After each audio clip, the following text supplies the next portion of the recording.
Hello, and welcome back to Organic Gardening for Beginners. I'm Jessica, your host, and also from the blog Homegrown Food and Flowers. I have a booth at my local farmer's market on the weekends, a small Etsy shop, and many years in the garden that I aim to share with you to help you get started with your own garden, to use sustainable and natural methods, to have fun out there, have a productive garden of flowers and veggies and all that good stuff, and just really come to love spending time in the garden.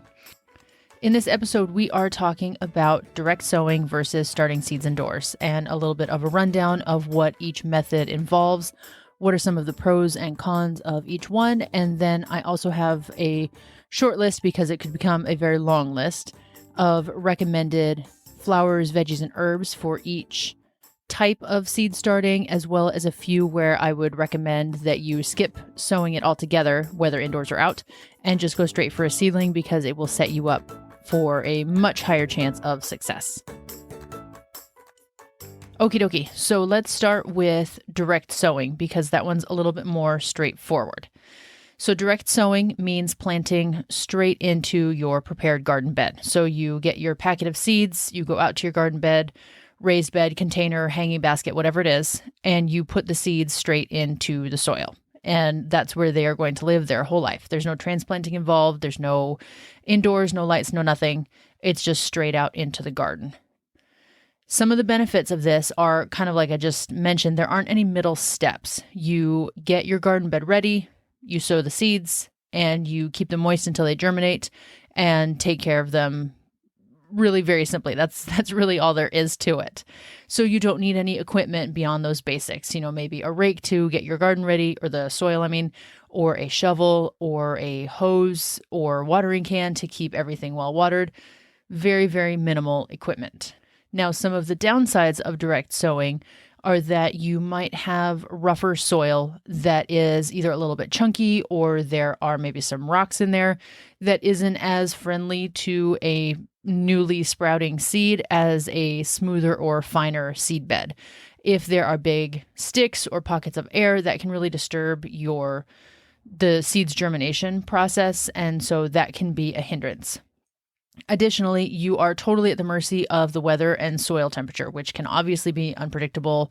As winter is ending and spring is taking over, you might think that the rain is easing up and so the soil is drying out, but then comes a day of full rain after you've sown out your bed, which can wash away your seed. It can drown out your seed, depending on how long it's going to be raining. If it rains for one day, your seed's going to be fine. It might get washed away a little bit, but it's not going to rot. Whereas if it rains for a week straight and your seed is sitting there in the dirt, it could potentially start to rot at that point, depending on, if it's a thick-coated seed like peas, we'll say, snap peas or sweet peas, or if it's a very thin seed, something like cucumbers. And so you are more at the mercy of your weather when you direct sow into the garden. And so you might have spotty germination, you might have no germination at all, and it might be slower germination because the soil just isn't at the right temperature, which you can control the temperature by sowing indoors. So that for me is one of the biggest downsides. It's one of the reasons I actually direct sow very few plants, because I dislike that unpredictability and dependence on the weather. I would rather control those things. Additionally, if you have neighborhood cats or inquisitive kids like I do, or birds, they can get into your garden beds. They can eat the seeds. They can move them around. They can dig them up. We all know the damage that cats can do in garden beds, and none of those are very friendly to your itsy bitsy seeds either, or even your large seeds, especially if a crow comes along and eats all of your corn seeds. And then lastly, if those seeds don't germinate because of rain or cats, or a gopher dug a hill in the middle of your garden bed, then you have empty spots because of that spotty germination. But this one's kind of not really a downside, because of course you can just transplant something in there, but it's worth mentioning if you're trying to avoid buying seedlings or starting indoors, you might have to come back later once your first round has all germinated and you kind of see where those empty spots are, and either transplant something or sow something in if you are looking to maximize your space. Of course, you can totally just leave it open, throw some mulch on there, call it good, but it's worth mentioning. So on the other hand, we have starting seeds indoors, indoor seed starting. So as the name obviously suggests, this method means that you're starting the seeds indoors in some sort of artificial scenario. And by that, I mean you're using grow lights or shop lights, or you're using a heat mat or a warm area that could still be a greenhouse that's considered seed starting indoors. My goodness, what a tongue twister. Or it can be in your basement, your garage, your attic, wherever, but you're not just outside exposed to all of the elements. And then you grow them indoors for whatever length of time they require. I would say 4 to 8 weeks is really the average. Of course, there are some that go longer, there are some that are shorter, but that's a nice window. And then you transplant them to the garden. So on the plus side, like I mentioned, you have a lot more control over this method. You can use heat mats to bring the soil temperature up. You control how often or how infrequently you water. You have shop lights that you can set to run for 16 hours and then turn off for a nighttime, which is more daylight than what your seeds are going to get outside once they sprout. If you're doing it now in February when the days are not that long yet. You can also plant out only what has grown, and you don't have that wasted space in the garden from the seeds that didn't germinate. So if you plant out 10 seeds indoors and 9 of them sprout, then you have 9 plants to plant out in the garden. You don't have that 10th empty spot if you had planted those 10 seeds directly into your garden bed. I like that convenience of knowing exactly what's going out to the garden, but, just like I mentioned before with the direct sowing, this one could not really count as a benefit or a con because it just kind of is what it is, and there are very easy ways to fix those bare spots. And then the last one, and more importantly, is indoor sowing extends the season for slow-growing crops or long maturing crops that need a longer growing season than what you naturally have. So for this, I'm looking at tomatoes, eggplants, peppers, definitely where I'm at in Oregon Zone 8. They need a long growing season that if I were to just put a tomato seed in the garden bed or an eggplant or pepper in particular, they would sprout, they would grow, but chances are I would get a very short harvest window because so much of my growing season would be spent bringing that tomato from just a little itty bitty seed to a producing plant that it's wasting a lot of that growing season, and a frost would come before it had its chance to reach its full potential as a productive crop. So you buy yourself time by starting seeds indoors. However, of course, there is a downside, and that is you need equipment.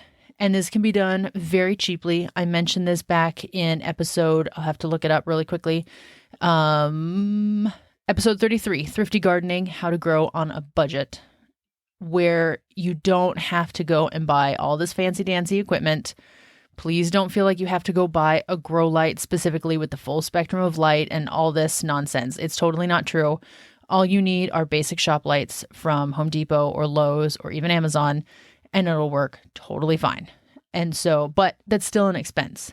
And you can use yogurt containers or red Solo cups or toilet paper rolls, but you still need something to put them on. You need potentially a rack or a shelf or something like that. So it's not a totally free experience to start seeds indoors. It can be done very, very cheaply, but it does cost some money.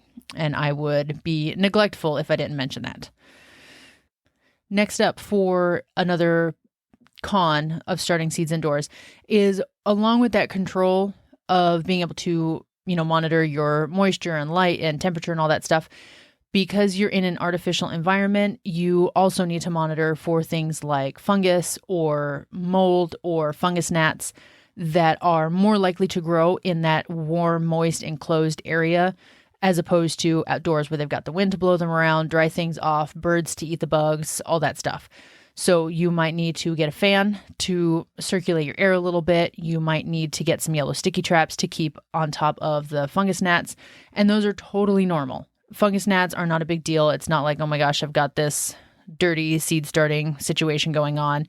They're in the soil. Even when you start with a sterile soil mix, they still manage to find their way into your seed starting area. It's totally not it doesn't mean that you are a bad gardener if you see fungus gnats in your seed starting setup, your germination station, as I like to call it.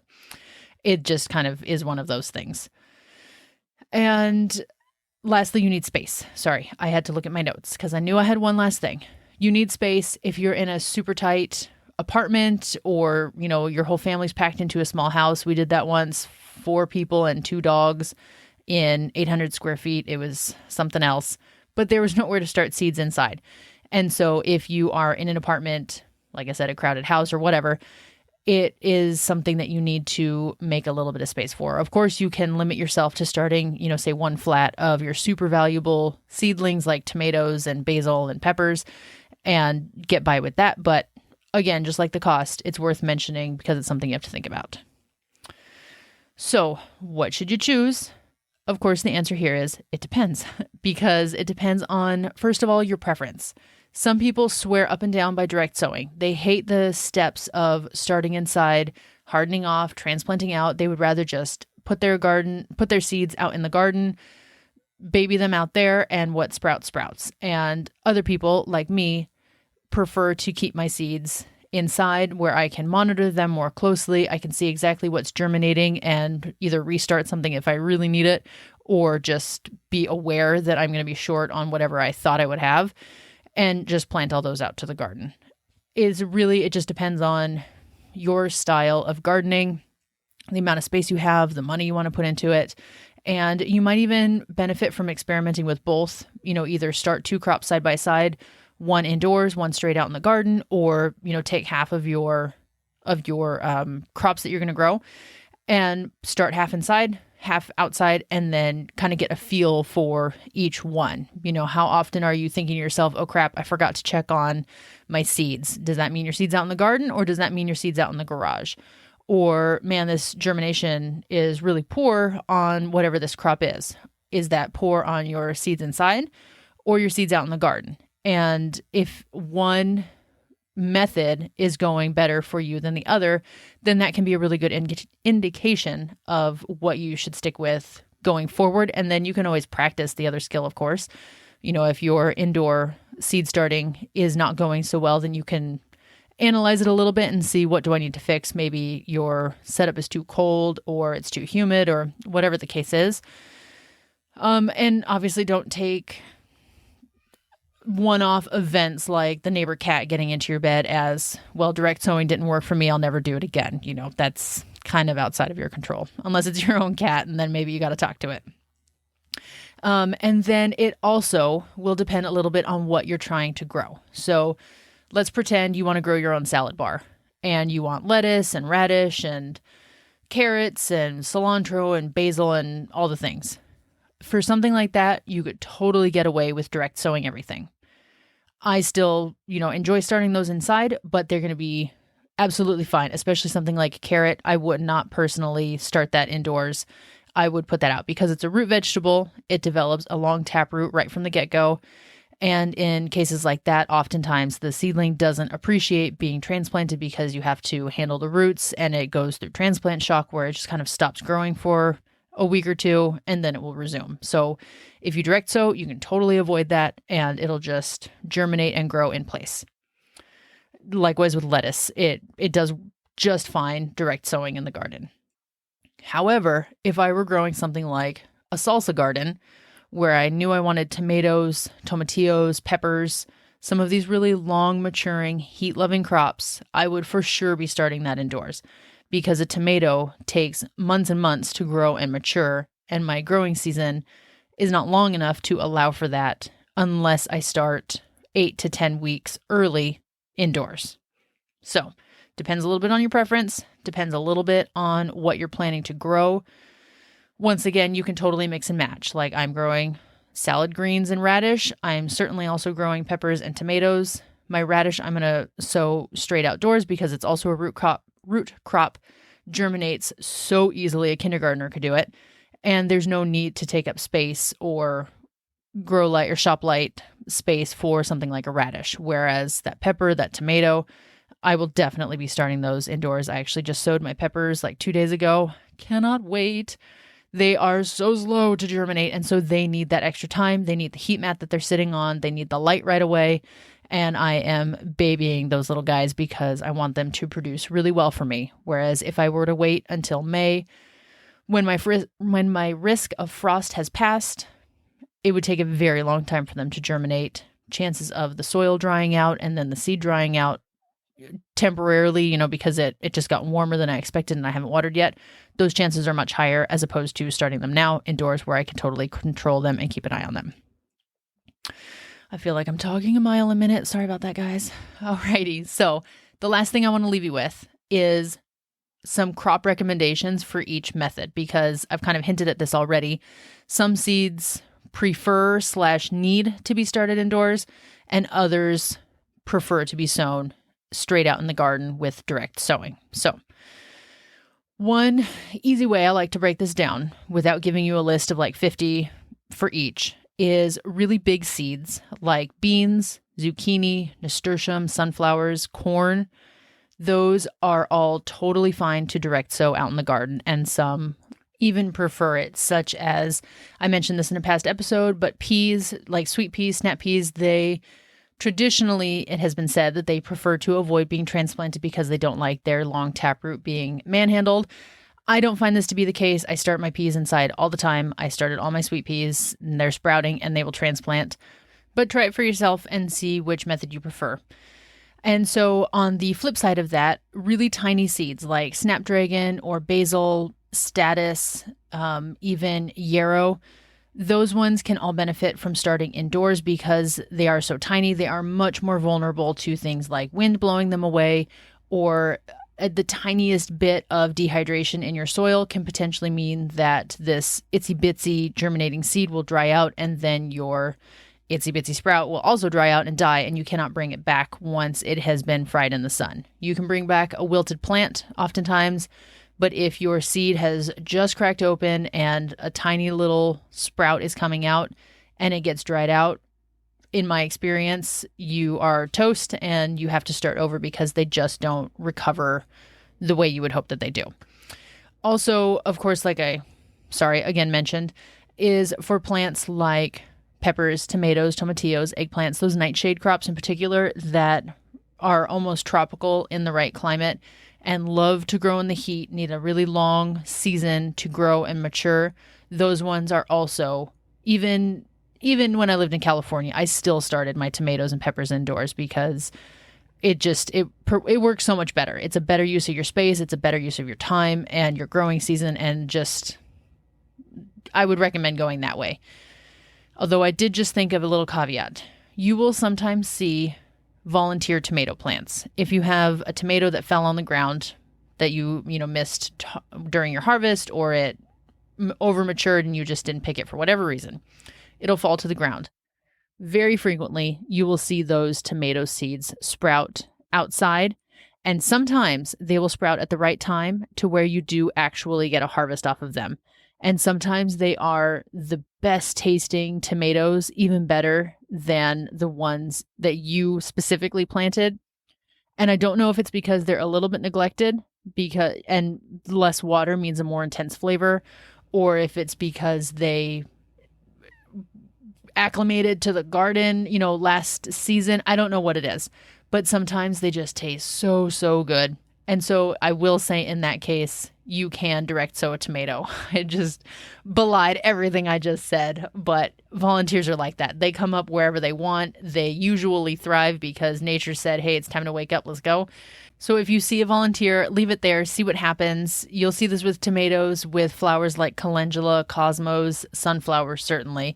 And chances are you'll get a good harvest off of that. However, I would not stake my whole tomato harvest off of just volunteers or just direct sowing. That would be a fool's errand, in my opinion, because I value my tomatoes way too much. So, side note complete for this episode. And then for other seeds that you just want to be sure that they germinate. This one doesn't really fall into anything as far as tiny seed versus big seed. It's just, where are your priorities? If you want a bumper crop of basil so that you have pesto in the freezer, or you want to grow, a ton of nigella for a spring bouquet or something. Personally, I would start those indoors because, like I've mentioned, I have control over their germination. I know what I'm getting to get out into the garden, and it just makes me feel more comfortable with. I know this is what my harvest is going to be because these plants are alive, barring any sort of disaster like slugs coming and eating them or my kids pulling up a seedling that I just planted. They get a thrill out of that when they're young. They're growing out of it now, but I can't even count how many times I've been out transplanting something like a lettuce and they come right behind me and they pull it out, and that poor little thing has to get transplanted a couple of times. Typically they survive though. So those are my general ones, my general rules of what is easy to direct sow, what is easy to start indoors. To give you a quick little list, I wrote down a couple of things. So the ones that I feel okay direct sowing are big seeded plants like nasturtium, sunflower, beans, corn, squash, and cucumbers. Those, and even then, really, except for the corn, I start them indoors because it's just what I prefer. Especially something like the nasturtium because I can get a jump on the season because it's slightly cold tolerant. Veggies that I will always start indoors are peppers, tomatoes, eggplants, tomatillos, alliums like chives and scallion and onion. I will also start those indoors because they need a nice long runway before I transplant them. Leeks, you can also put leeks in that category. Another member of the allium family that I always forget to mention on here. And then for other flowers that I will always start indoors are things like snapdragons. There's no way I would put a snapdragon seed straight out in the garden. Those things are so small, they're like a speck of dust. Or even herbs, speaking of size, herbs like mint. I just sowed some yesterday in some soil blocks, and those things are even smaller than snapdragons. They're seriously like dust, and you can barely see them, so you kind of just drizzle them over your growing medium. Other herbs that I would recommend starting indoors, not because of the size of their seed, but because they're just very, very slow to get started, are ones like thyme or oregano or even basil. Basil's very easy to start from seed. I like to start it early indoors just so that I get it producing that much sooner out in the garden. It loves heat, and so it appreciates getting planted out when it's already been warm. Whereas something like cilantro is a nice large seed. It can tolerate cooler soil. So I would put that one straight out in the garden if I didn't have space to start it indoors or, I was in a rush to just get something out there. And then the last thing I want to bring up there are a few plants where I wouldn't recommend starting them from seed at all because they are either difficult to germinate or they just grow so slowly that by the time you get them to harvestable size, too much time has gone by. Where, you want your harvest in a couple, maybe a few months, and these ones take a year to be harvestable or 6 months, and it's just a very long time of babying this plant. So I'm talking about things like lavender, which are so slow to germinate, so slow to grow. Some people have tricks of cold stratification or winter sowing them that gets them going, but even then they just grow very slow until they bloom or they have enough leaves on there that you can harvest for, doing anything with them. Rosemary, I would also recommend buying as a seedling. Something like a mint, I just said I've started mint from seed. It's an experiment. I've never started mint from seed. There's my dirty secret. I've only ever either bought a seedling or gotten it from a friend, like as a cutting, because they propagate so easily from cutting, almost to where they're a weed. But I have some other mints that I want to try that I haven't been able to find as a seedling yet. And so I'm experimenting with starting them from seed. And also to have some of those available at the market, that are less common. So not like a peppermint or a spearmint, but some other more unusual varieties. And then some flowers like echinacea or black-eyed Susan can also be very slow growing. I would recommend finding a seedling for those. Perennials like hollyhocks or columbine that typically need 2 years in order to flower, you can benefit from finding those as a seedling just to shortcut that wait time. Unless you get a first year flowering variety, you can find that sometimes with foxgloves or even with black-eyed Susan, but they're still a bit slow to grow. You can do it. It's not difficult. It's just slow. But the veggies, you're pretty well covered unless you're going for something like asparagus where you can buy the crowns. I've never tried growing asparagus from seed. It can be done. However, once again, it's just a very, very slow process, and asparagus already takes a little while to be harvestable, and so you would slow it down that much farther if you started it from seed. Okay, I feel like that is a pretty good summary of your 2 methods, which one you should consider when, and some of your specific crop recommendations. But as always, if you have questions, let me know. Always here to answer them. Jessica at homegrownfoodandflowers.com. It's in the show notes as well. And if you have final questions on which method to use with what seeds, then go grab the garden planning toolkit that I have been mentioning the last few weeks.